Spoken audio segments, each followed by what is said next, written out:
Bienvenidos a la Noche Cósmica de la Oveja Eléctrica, el programa de ciencia y pensamiento de Canal 22, en donde hoy hablaremos sobre lo que nos revelan Borges y la neurociencia en torno a la memoria, con el destacado investigador Rodrigo Quián Quiroga, graduado en Física en la Universidad Nacional de Córdoba y doctorado en la Universidad de Buenos Aires. Su enfoque se centra en la neurofisiología y la cognición. Quián Quiroga descubrió lo que denominó neuronas de concepto, las neuronas que más que memorizar nos permiten entender. De ahí su importancia en la educación. En el marco de la LEF, el Festival de Ciencia y Arte de la UNAM, en alianza generosa con TV UNAM, conversamos con Quián Quiroga justamente sobre otra de sus pasiones, la literatura de Borges y sobre lo que le enseñó sobre la memoria en sus estudios de neurociencia.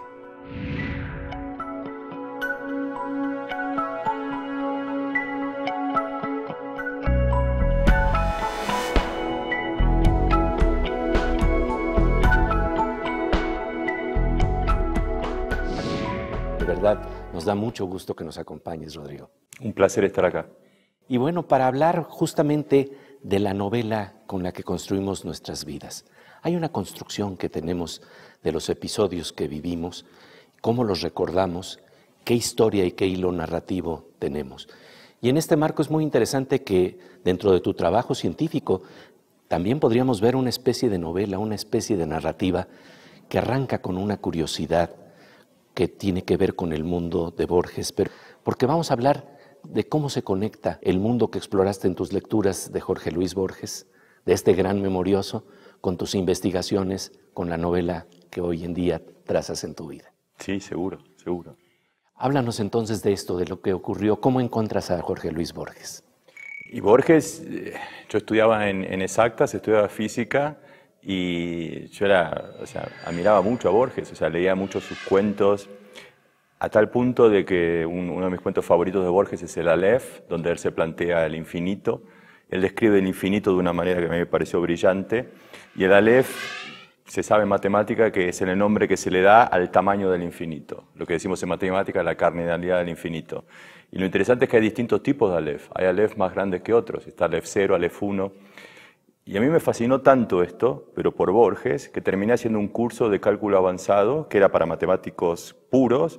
Yo estudiaba física, no correspondía a mi currículum, pero me terminé metiendo en ese curso solamente por la fascinación por Borges, ¿no? Por la fascinación por el Aleph.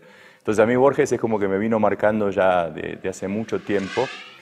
Y bueno, imagino que hablaremos de un descubrimiento que hice hace unos años, y pensando en qué quiere decir este descubrimiento, me terminé acordando de un cuento de Borges, Funes el Memorioso, y ese cuento me dio la respuesta a todo lo que yo me venía planteando.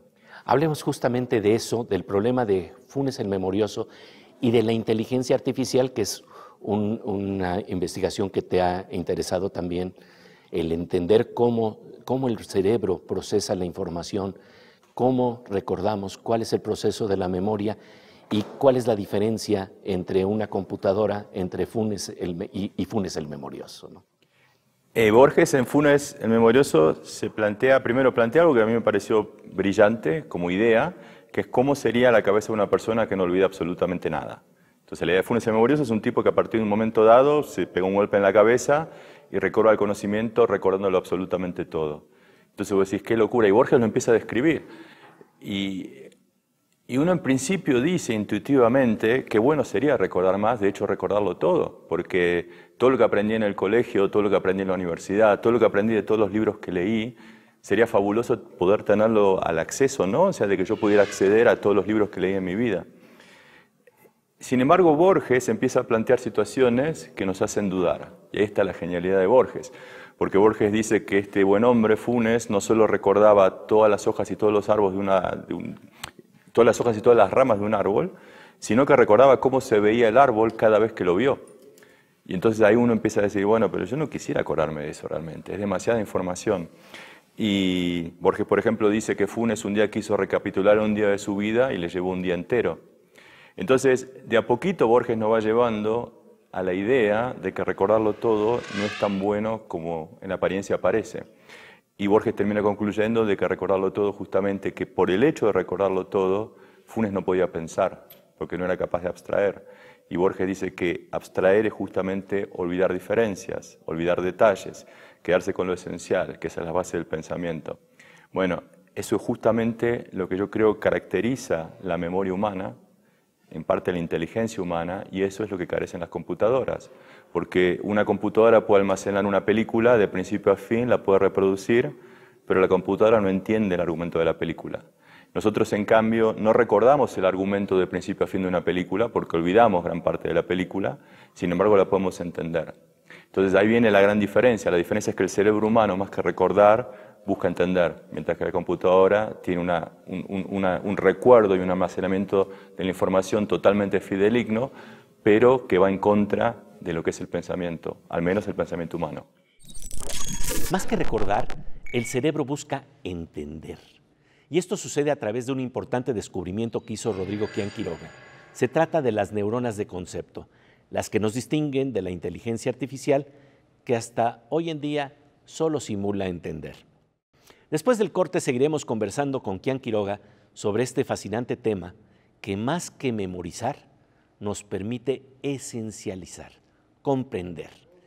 Mientras tanto, pasamos a una sección con nuestra querida compañera Aura López, quien nos habla de investigaciones de vanguardia y proyectos vinculados al conocimiento que se impulsan hoy en día en nuestro país.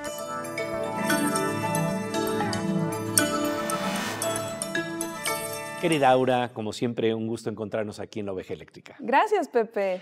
Oye, fíjate que se dice que la información tiene poder organizativo, pero realmente compartir información es lo que tiene poder organizativo. Y esto hoy se hace con supercomputadoras, ¿no? Así es, el supercómputo puede beneficiar directamente a la sociedad en muchas áreas, desde la investigación médica, la protección del ambiente, la simulación de terremotos y seguridad estructural, hasta la optimización de tráfico y transporte, la predicción del clima y desastres naturales, así como modelos de inteligencia artificial. Por ello, el Consejo Nacional de Humanidades, Ciencias y Tecnologías, CONACYT, desarrolla la Red Nacional de Cómputo Científico de Alto Rendimiento, la Red Atotostli, conocida por sus siglas como REDATO. ¿Cuál es su objetivo? El integrar las infraestructuras de supercómputo más potentes del país para resolver problemas nacionales que se han planteado en proyectos de investigación y que requieren grandes capacidades de procesamiento y almacenamiento de información. Actualmente, REDATO cuenta con 7 nodos que facilitarán este proyecto para que las personas investigadoras, docentes y estudiantes de posgrado realicen sus proyectos por medio de una plataforma de software libre y código abierto. Las instituciones que participan en este esfuerzo nacional son el Centro de Investigación e Innovación en Tecnologías de la Información y Comunicación, mejor conocido como Infotec, el CINVESTAV, que es el Centro de Investigación y de Estudios Avanzados del Instituto Politécnico Nacional, la Universidad Autónoma del Estado de México, la Universidad de Sonora, la Benemérita Universidad Autónoma de Puebla, el CICESE, que es el Centro de Investigación Científica y de Educación Superior de Ensenada, Baja California, y el Instituto Potosino de Investigación Científica y Tecnológica. Por supuesto, la invitación está abierta al resto de las instituciones. Fíjate que esto es muy importante porque es una forma de poner cada centro y cada instituto de investigación su granito de arena, que en este caso es su bit de arena. Estoy totalmente de acuerdo, Pepe. Bueno, como siempre, de verdad, querida Aura, te agradecemos tu presencia aquí en La Oveja Eléctrica. Gracias a ti, Pepe. Después de un parpadeo cósmico, volvemos a La Oveja Eléctrica, en donde estamos conversando con el destacado neurocientífico Rodrigo Quián Quiroga sobre la interesante historia de cómo descubrió que existían las neuronas de concepto, las neuronas que nos permiten entender.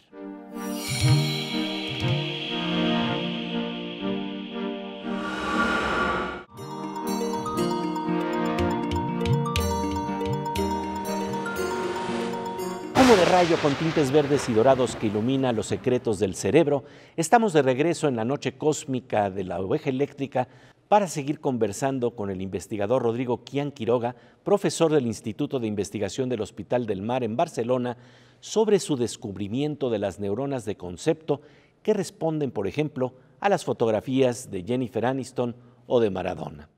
Son neuronas que identifican lo esencial de una historia, de un concepto, que nos sirven para entender más que para tratar de acordarnos de todo.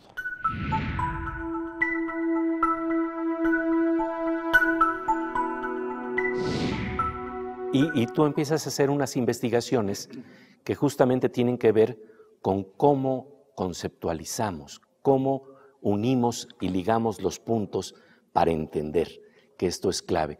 Hablemos precisamente de ese hallazgo, cómo se fue generando, qué condiciones tuvo, porque realmente hay varias confluencias que se dan en la novela de tu vida, sí, que tienen que ver precisamente con que el hecho de que eres físico, eres matemático y estás haciendo neurociencia y tienes formación en literatura y tienes formación en filosofía, y hablemos cómo precisamente esos puntos también se van ligando para entender algo que es esencial en términos del procesamiento de la información en el cerebro.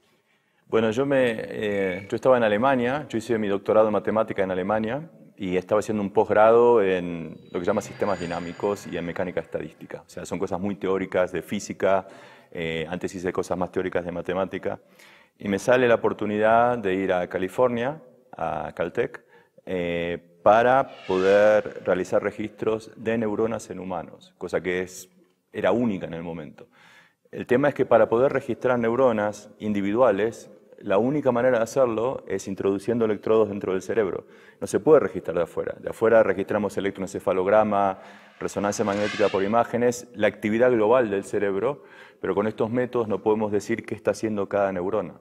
Hay una analogía para entender cómo se registra a través del electroencefalograma lo que está pasando en el cerebro y esta capacidad de ir más a fondo. O sea, el electroencefalograma es como si estuviéramos a 2 cuadras de un estadio de fútbol con un micrófono apuntando al estadio, tratando de predecir lo que está pasando dentro del estadio. O sea, tratando de entender lo que pasa dentro del estadio. Las conversaciones de la gente, lo que está pasando en el partido. Cada tanto un equipo meterá un gol y se escucha, gol, se escucha muy fuerte, y entonces nosotros diremos, alguien metió un gol. Pero básicamente es eso. Nosotros no podemos decir si el win izquierdo desbordó, si hay un córner, si hay un lateral. En base a la información desde tan lejos, desde tan afuera, no se puede. Entonces el electroencefalograma está apoyado sobre el cuero cabelludo, los electrodos, y estamos muy lejos de la actividad de las neuronas, de cada neurona. Sin embargo, si ponemos electrodos adentro del cerebro, pasando por muchos procesos técnicos que son fundamentales, eventualmente podemos registrar la actividad de las neuronas. Ahora, ¿cuándo se ponen electrodos dentro del cerebro de una persona? Esto se hace rutinariamente, o en muchos casos, con pacientes que sufren de epilepsia que no es controlable con la medicación. Se llama epilepsia refractaria. Entonces, estos pacientes se evalúa la posibilidad de tener una intervención quirúrgica que pueda remover el foco epiléptico para tratar de curar al paciente. Ahora, antes de hacer esa operación quirúrgica, se ponen electrodos dentro del cerebro para tratar de identificar exactamente de dónde vienen las crisis epilépticas y así poder hacer una prognosis de la operación. Entonces, los pacientes están una semana en el hospital con los electrodos intracraneales dentro del cerebro por motivos clínicos, para tratar de curarlos. Pero en esa semana que están en el hospital, nos dan la oportunidad nosotros, los científicos, de poder ir, por ejemplo, a mostrar fotos y ver si alguna de las fotos que mostramos hace que alguna de las neuronas que estamos registrando responda. Entonces yo cuando empecé a hacer estos experimentos, me empecé a involucrar con estos experimentos. Yo venía de matemática y de física, y entonces dije, si yo uso algún método que aprendí en matemática y otro que aprendí en física, puedo juntar eso y capaz que puedo ver información que otra gente no está viendo. Y bueno, cuando hice todo eso y empecé a hacer los experimentos, de repente empiezo a ver neuronas que la gente no había visto antes, y la más famosa fue una neurona que empezó a responder a cualquier foto de Jennifer Aniston, y a nada más. Entonces yo mostré distintas fotos de Jennifer Aniston y la neurona me respondía a todas las fotos que yo mostraba de Jennifer Aniston y a ninguna otra cosa. Lo interesante era que las fotos eran muy distintas. Entonces la neurona no me respondía una foto especial por algún motivo dado de la imagen, de que ella estaba de frente o de perfil, el contraste con lo que había atrás, sino que me respondía a ella. Entonces me estaba respondiendo al concepto Jennifer Aniston. Y así como encontré estas, encontré muchas otras que me respondían a distintos conceptos. A Maradona. A Maradona, a Halle Berry, a Luke Skywalker, o sea, un montón de gente muy, muy conocida para los pacientes. Y a partir de ahí, estos registros, bueno, se hacen en un área que se sabe que es clave para la memoria, se llama el hipocampo. Entonces yo me hacía la pregunta, ¿por qué tengo neuronas que me responden a cosas tan abstractas, a estos conceptos, Jennifer Aniston, Maradona, Halle Berry, en un área que es clave para la memoria? Y ahí vino Funes, ahí vino Borges, que de alguna manera me dijo, a través de las lecturas, porque justamente así es como trabaja nuestro cerebro, porque así es como recordamos. Tendemos a recordar abstracciones, conceptos y a olvidar detalles. Y si no hiciéramos eso, terminaríamos como Funes el Memorioso. Funes el Memorioso, el personaje memorable de un cuento de Borges, tenía la cabeza tan llena de datos que no los podía interconectar. Borges nos dice que Funes, por ejemplo, se sabía las formas de las nubes de todos los amaneceres. Sin embargo, esa prodigiosa memoria no le servía para entender. ¿Cómo se aplican los descubrimientos de Kian Quiroga en la educación? De ello seguiremos conversando después del corte. Mientras tanto, nuestro querido doctor Morsa, el físico Manuel López Michelone, nos interna en las imágenes y conceptos detrás del mundo de la informática y las computadoras.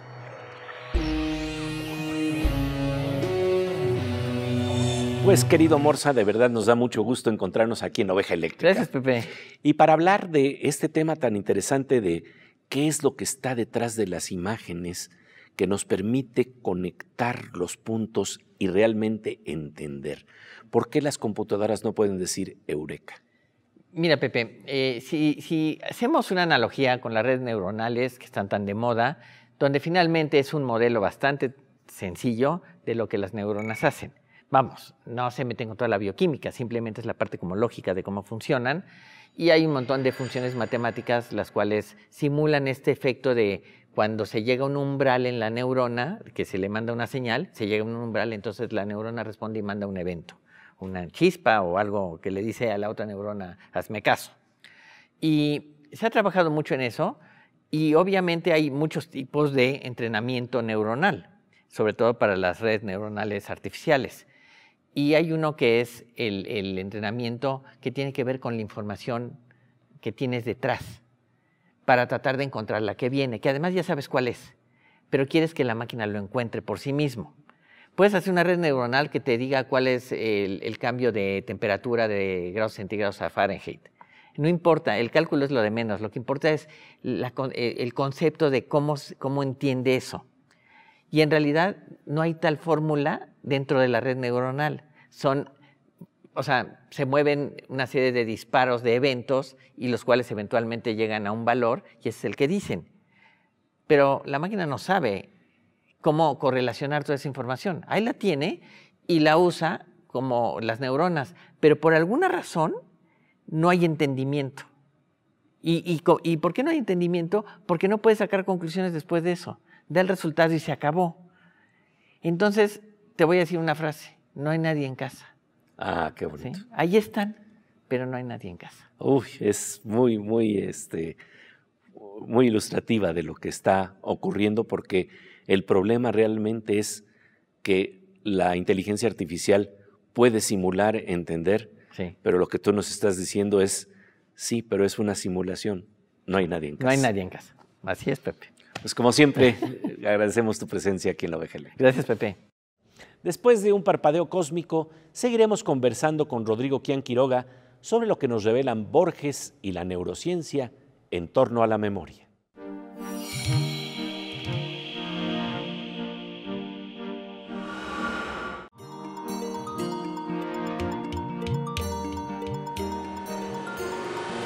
Como de rayo con tintes verdes y dorados que ilumina rincones esenciales de la memoria, estamos de regreso en la noche cósmica de la Oveja Eléctrica para seguir conversando con el destacado neurocientífico Rodrigo Kian Quiroga, quien ha sido ganador de la beca Guggenheim y es autor de varios libros, entre ellos Borges y la memoria, y el más reciente titulado Cosas que nunca creeríais, de la ciencia ficción a la neurociencia. Su descubrimiento en torno a las neuronas de concepto nos invita a revisar nuestros modelos educativos basados en pura memorización, lo que comúnmente se conoce como machetear. Más bien, se trata de entender lo esencial para conectar los puntos de manera significativa. En ese proceso, la emoción juega un papel primordial en la memoria, como veremos en una interesante y divertida historia vinculada justamente con este programa de la Oveja Eléctrica.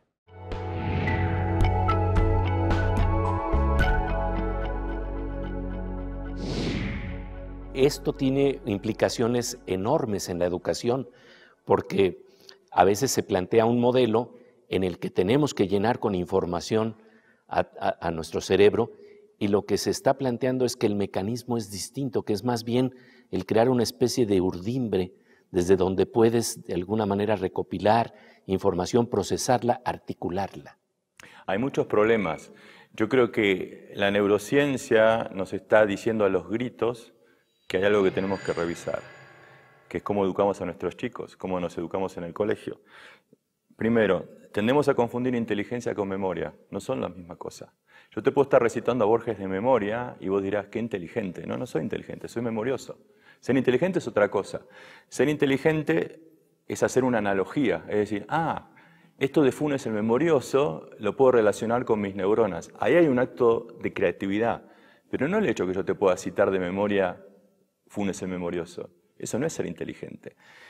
Y casualmente es así como nos evalúan en el colegio, porque básicamente uno se aprende todos los ríos y montañas de América y los tiene que repetir, y el otro día ya no se acuerda de nada porque se tiene que acordar de las fechas y los nombres de los próceres de la Revolución, o se tiene que acordar el nombre de todas las moléculas, o se tiene que acordar del teorema de Pitágoras o de los distintos tipos de silogismos. Entonces es como que en el colegio estamos pasando de un contenido a otro sin pausa.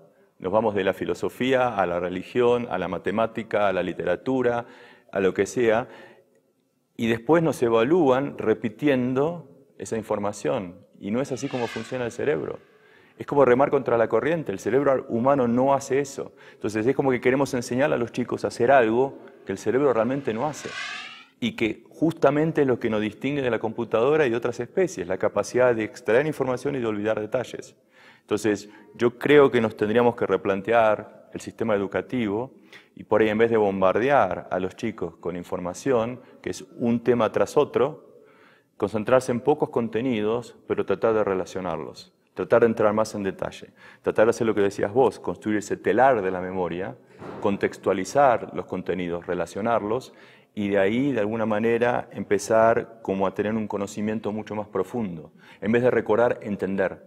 No es lo mismo que yo te recuerde qué cosa pasó en ciertos hechos a que yo te los pueda relacionar. Eso me da entendimiento y eso es mucho más profundo.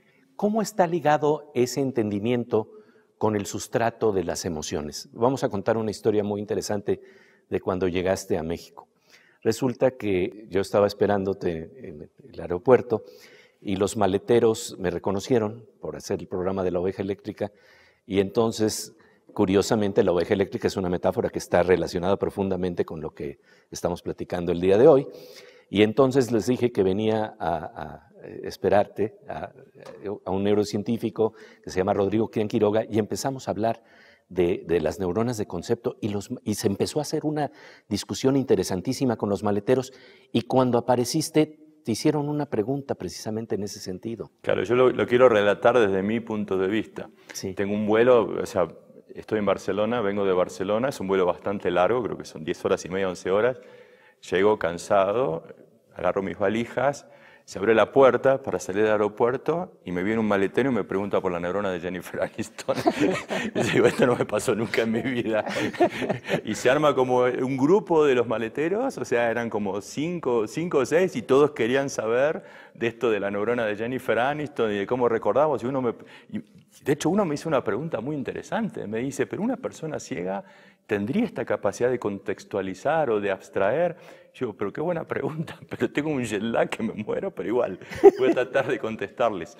Y sí, fue un recibimiento extraordinario. O sea, es algo que es, volviendo al tema de la memoria, o sea, es una experiencia emocionalmente muy fuerte, porque fue una gran alegría aterrizar en México, llegar y que la primera reacción que tengo de estar en México es que veo una persona que no es de la ciencia, porque es un maletero en un aeropuerto, que se interesa por lo que yo hago en ciencia. Y eso para un científico es lo más. O sea, de que gente de que no esté en nuestra área se interese por lo que hacemos es algo que nos llena de alegría. Así que tengo una memoria muy linda y emocionalmente muy fuerte, de la cual no creo que me vaya a olvidar sobre mi aterrizaje en México. La emoción significativa se vuelve inolvidable. Fue de verdad hermoso ver cómo el conocimiento y la curiosidad se encendían en los ojos de los maleteros del aeropuerto, cuyas neuronas se abrían a nuevos conceptos sobre el cerebro, la memoria y la capacidad de entender. En el caso de Kian Quiroga, esa emoción fue despertada y estimulada por conceptos memorables de la audaz literatura de Jorge Luis Borges. En la próxima emisión de La Oveja Eléctrica les traeremos, gracias a la cooperación generosa entre TV UNAM y Canal 22, otros fragmentos de una larga charla que tuvimos con Rodrigo Kian Quiroga en el marco de la LEF, el Festival de Arte y Ciencia de la UNAM. No se la pierdan. Hablaremos del salto sorprendente de la ciencia ficción a la neurociencia. Y hablando de saltos, pasamos ahora a una sección de saltos cuánticos y cantos cuánticos con nuestro querido Fernando Rivera Calderón.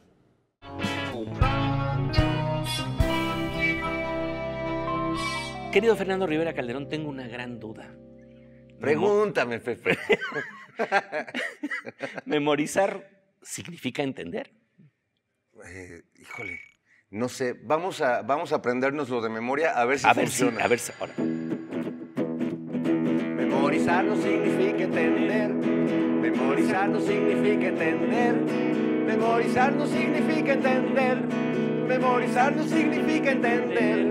Mas si tú no puedes entender que memorizar no significa entender, empieza por memorizar, que memorizar no significa entender. ¿Te la aprendiste, Pepe? Claro que sí. A ver, tú solito. Significa entender. Memorizar no significa entender. Memorizar no significa entender. Muy bien. Memorizar no significa entender. ¿Qué memoria? Mas si tú no puedes entender que memorizar no significa entender, empieza por memorizar, que memorizar no significa entender.